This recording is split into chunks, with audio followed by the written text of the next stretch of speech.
Welcome to Jenny's Kitchen, and do I have a fabulous show planned for you today. I'm going to show you how to make 2 delicious Italian sandwiches, and we're going to be taking a field trip to Valley Springs to meet with Tom the baker, and he's going to show you some top secrets on sourdough dough. So let's begin. But before I start, I just want to remind you, you don't need to take any notes. The recipes will be at the end of the program. So the first thing I'm going to show you how to make is a Muffaletta mix. Now a Muffaletta mix is a spread that you put on sandwiches. It's fabulous with any Italian meats and cheeses, but I've also used it on turkeys and hams and roast beef. Choice is yours, but I do want to show you how to make it. Okay, first of all, we're going to start with some basic ingredients. We have our Kalamata olives. Always make sure you get the pitted Kalamata olives because you don't want to take the time to be pitting out the seeds.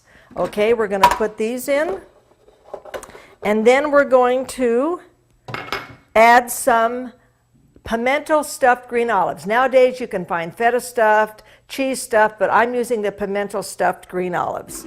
Those will go in, and then we're going to add our artichoke hearts and roasted red peppers, one of my favorites to use in a combination for a mix. And capers, got to have those capers. And then we're going to add a little bit of cracked pepper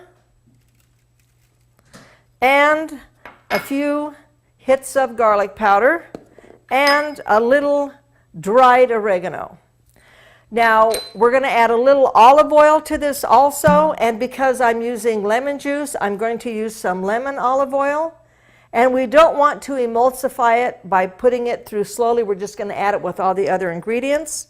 And some fresh squeezed lemons. Now when I find lemons on sale, I'll buy a whole bag full, and then I'll come home and juice them and put them in decorative containers, and then I'll always have them. And now we're just going to pulse this until the mix is not pureed, but still somewhat chunky.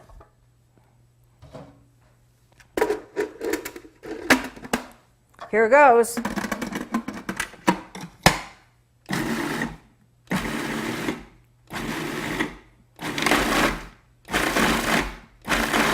That's it.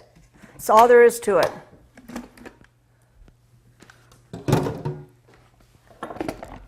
As you can see, this mixture is not pureed. It's all been married together, all these wonderful flavors, and it still has little chunks to it. So I'm going to place this into this bowl, and I'm going to cover it and put it in the refrigerator for a few minutes, because now we're going to take our field trip and go meet with Tom the baker. I'm in Valley Springs, California at Villa Bakery with owners Tom and his wife Ann. And Tom, you're the head baker, correct? Yes, that's correct. Tom and Ann have a delightful bakery here. I even make the half-hour trek once a week to come and get some of their fabulous product. They have everything from wonderful, beautiful breads. You want to talk about a couple loaves of bread that are your favorites? Well, sourdough is one of our most popular. We also have a light rye, and some days we make a rye swirl with pumpernickel. Very popular. And our focaccia bread, of course.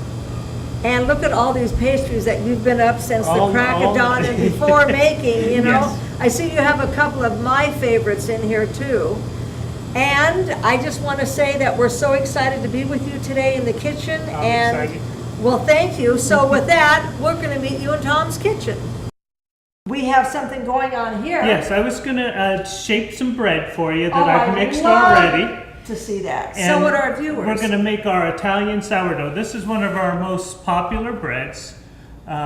It's actually decorative, and then the double crust on it makes it extra crunchy and just a delicious crunchy crust. This is a tool that you can get at any kitchen store. Okay. It's a lattice cutter for pies. Oh. And we're going to show you how to use it for bread. Super. So I have some dough that I just made up here. That looks beautiful. These are weighed out pieces. They weigh a pound 12 ounces, which creates this size loaf, a pound and a half loaf. Can you stick your finger in one of these to show the viewers how soft that the dough needs to be. Now after this is scaled, you want to let it do a second rise. Okay. And that's what the way it's holding the fingerprint in Right. shows that it's ready to shape. Okay, so this is not too dry because you're still getting a nice indentation. You can tell by the texture of the dough itself, and it's not wet because there's no moisture around any of this. Everything has been blended perfectly. Okay, Okay. So first we're going to do is round it in a ball. okay, This we're knocking the air out, the carbon dioxide that the yeast produces. okay. And it also creates, the more that it raises, it creates flavor. And now what we're going to do is we're going to dip these in cornmeal. Okay. And we're coating the bottom, and it keeps it from sticking on the pan and gives it a nice crunchy texture on the bottom. Should the viewers use any type of parchment paper with this cornmeal? Yes. Or they still need to In use addition that? to, you In don't addition, have okay. to, but I do. Just, Okay, yeah, I use parchment all the time too. Okay. Yes. Okay. We have our circle. You could bake these just like that and you'd have a beautiful loaf of bread. But we're going to take just a little slice out of it, like that. Look at that. Same on both of them. Okay. Now we're going to dip the top part of this in the sesame seeds, Oh boy. like this. Okay. A nice generous coating. And now I'm going to take a little bit of flour and slowly pat this down, this flap here. This we're going to end up cutting and then folding over this to make the double crust on there. Oh, I wondered how you were going to do that. I'm going to push this down. You bet. I'm going to put a lot of pressure on it so it cuts all the way through. Okay. And then Oh, there look we go. at that. You are a genius. Okay, then we're going to put them on a parchment baking tray. We're going to put them in our proof box that'll steam them. Okay. And then we'll put them in the oven with steam, and it'll give it a nice, beautiful crust. Now at home, Yes. I don't have steam in my oven. What am Yes. I going to do? well, that's a good question, and you know, people have tried to put pans of water in the Yes. Uh, spray it with a sprayer. There's lots of things, but there's a little trick that I learned. Okay. And What it's is that trick? called a Dutch oven right here. And everybody has one of these. Absolutely. And you put the bread right in there. I'll egg wash it so it gets a nice brownish color. Did you oil that first or no? Yes, you can oil it. Okay. Or with the cornmeal it won't stick. Okay. Because of the extra. So then are you going to oil the sides as well as the bottom, or just the...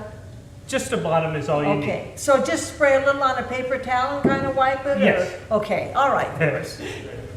Okay, after you put your bread in there, Right. oil the sides and the bottom, oil the bottom and the sides, cover it, and then put it in a warm area so it'll rise, it'll actually double in size.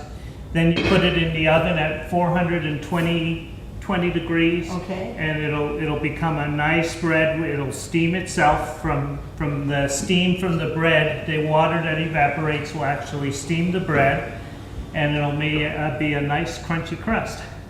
What a genius we have. Now, did your dad teach you that, or from other bakers? Other Did you bakers decide- as well.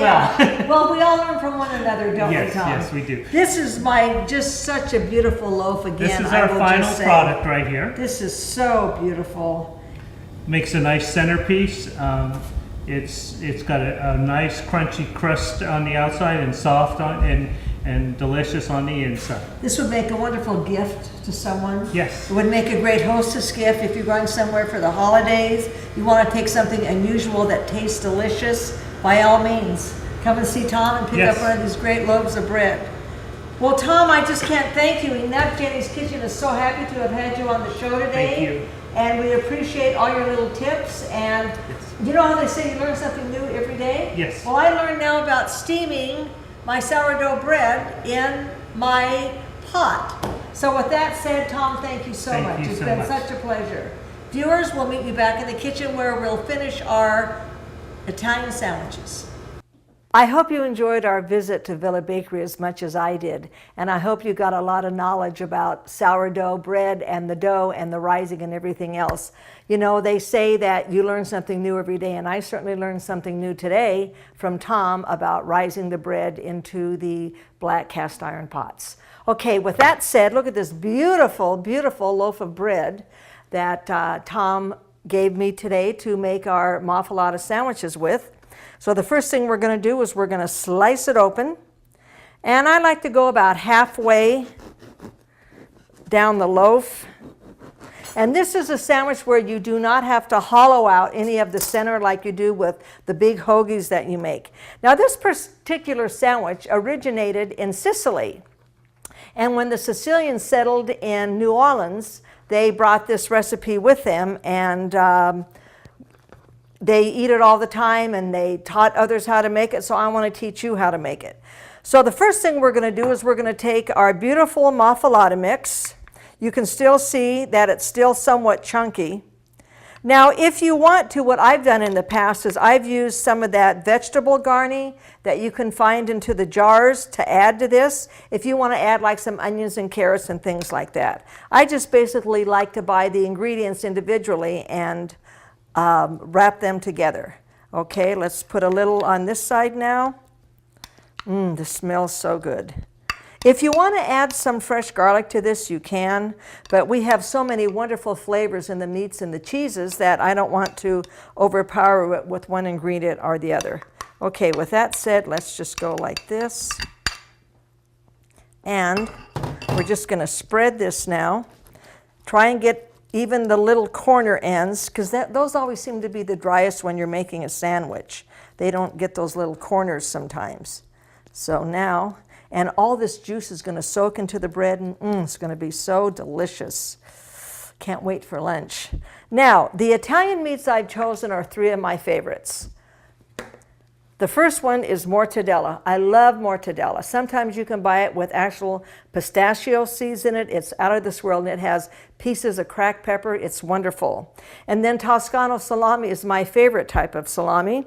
The salami is much larger than your regular size salami, and it's not as fatty. It has bigger pieces of fat, but the fat ratio is not as much as a regular piece of salami.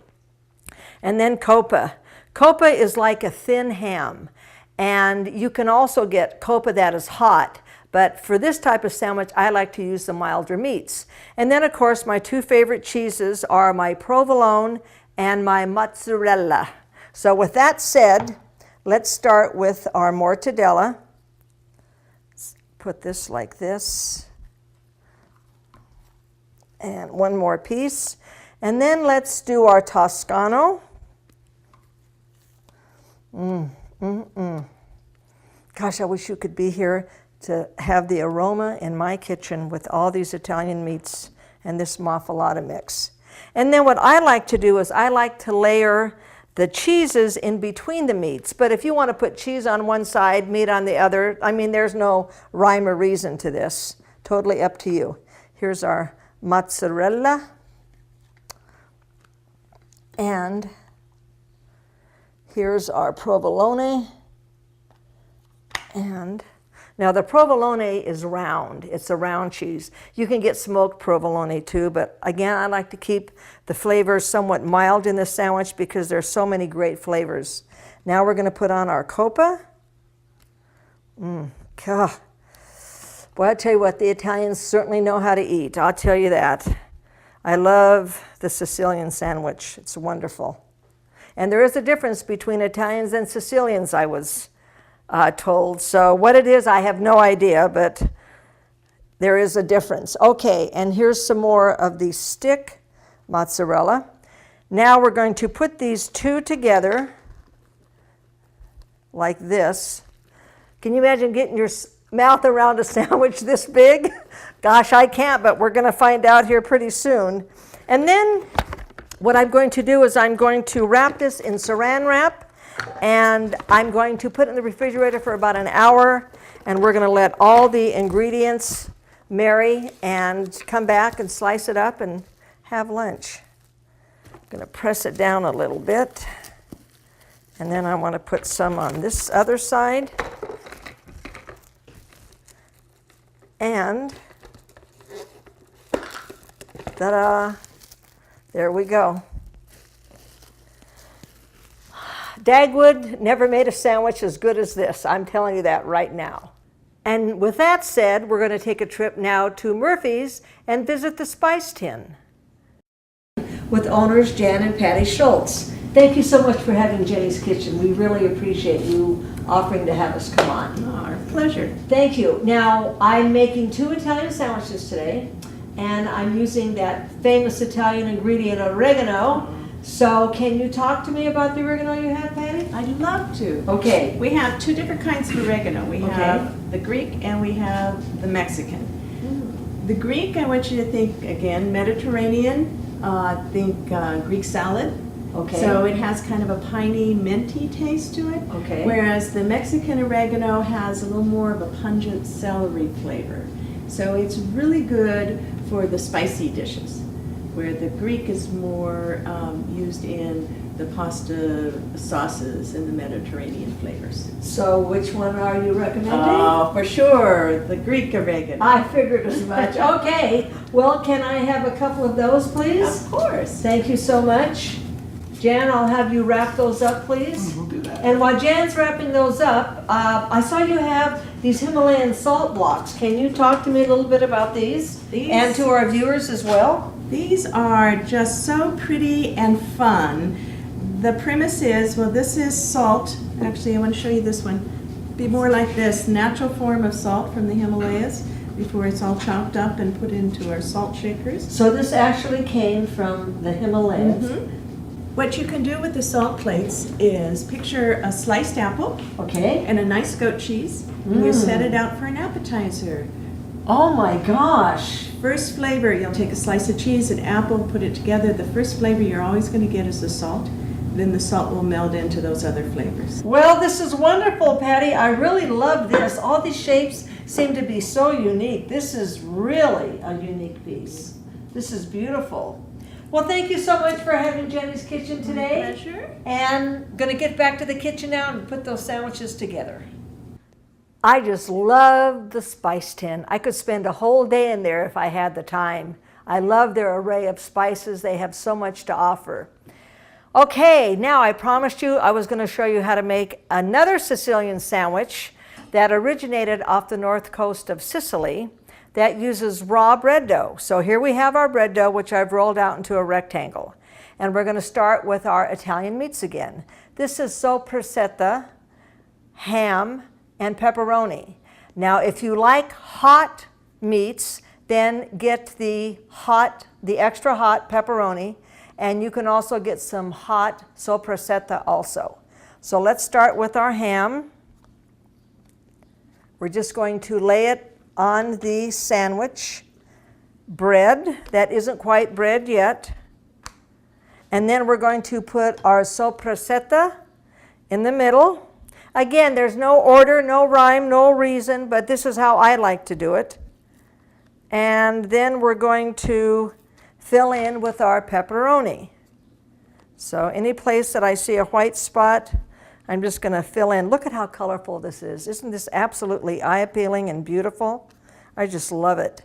And then again, we have our mozzarella and our provolone.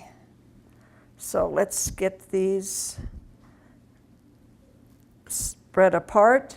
We're going to go like this and like this, and one over here and one over here. And now we're going to use our provolone. And like this. Now, our vegetables that I'm going to use today are going to be roasted red peppers. So I want to sprinkle these on. And the next one will be olives. You can use calamatas if you like, or if not, you can use just regular black olives. You could even use green olives. Remember, create your own essence, as I've always told you. We're going to just kind of sprinkle these all over. And then we're going to add some sliced thin tomatoes. You can use the Italian little tomatoes, or you can use the regular round type. Choice again is yours. And then we're going to add a little bit of onion. Now, what I really detest is having a wonderful, hot, steamy, gooey cheese meat dripping out and bite into a crunchy vegetable. So instead of adding raw onions, I poached my onions last night. You can just poach them in a little bit of water. If you want to get a little extra fancy, poach them in a little bit of wine. And this way it takes out that crunch and it makes them a little soft. And I'm going to sprinkle these over the meat and cheeses. And then my favorite, artichoke hearts. We got to have a little artichoke heart. Give it a little color, some more texture, a little good flavor here. Lay these on. And then we're going to grate our Parmesan cheese. Sprinkle that all over the top. This is better than any pizza you'll ever eat, trust me. This is so good. And then we're going to sprinkle on some oregano.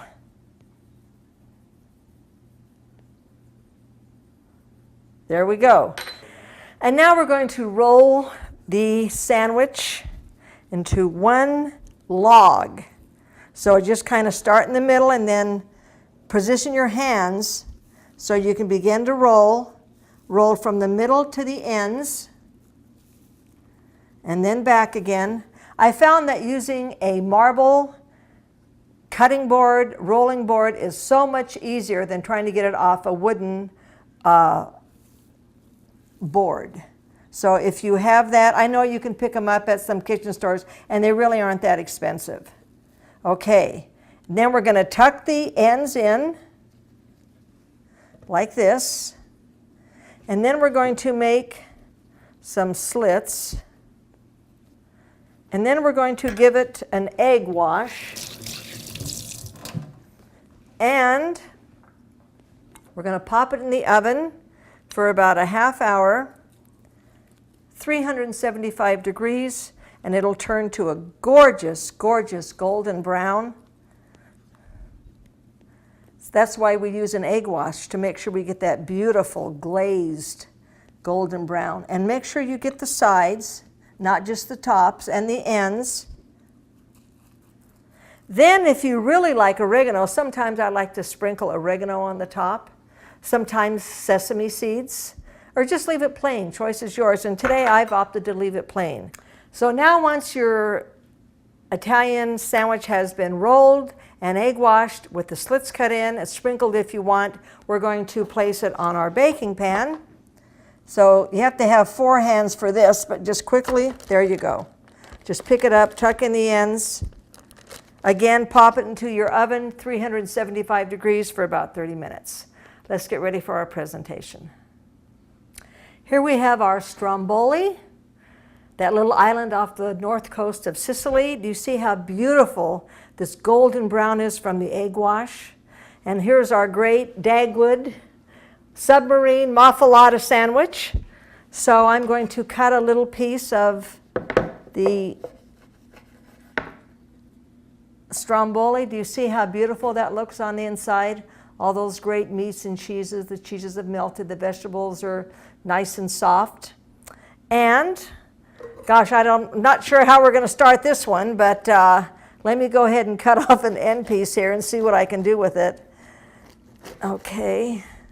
Again, let's take a look and see what this one, whoops, I didn't quite cut all the way through. Okay, here we go. Wow, look at that. Isn't that not just gorgeous?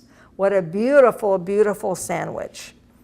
And with that said, I'd like to toast all the Sicilians that brought these wonderful sandwiches to America, to you. And now I'm going to taste the stromboli myself. See you on next show.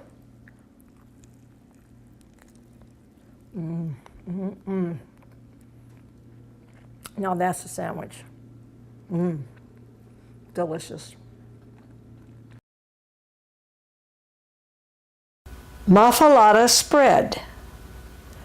1 cup Kalamata olives, 1 cup pimento stuffed olives, 6 ounces artichoke hearts, 1/4 cup roasted red peppers, 1/4 cup capers, cracked pepper and garlic powder to taste, 1 teaspoon dried oregano, 2 tablespoons lemon juice, 1/4 cup lemon olive oil.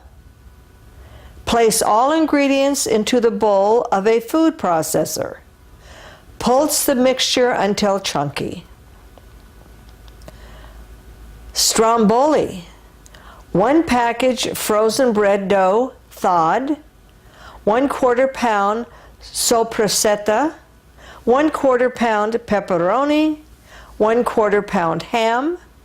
1/8 pound sliced mozzarella and provolone cheese, sliced thin. 1 small jar roasted red peppers, drained. 1/4 cup sliced olives. 1 tomato thinly sliced. 1 onion sliced, poached, and cooled.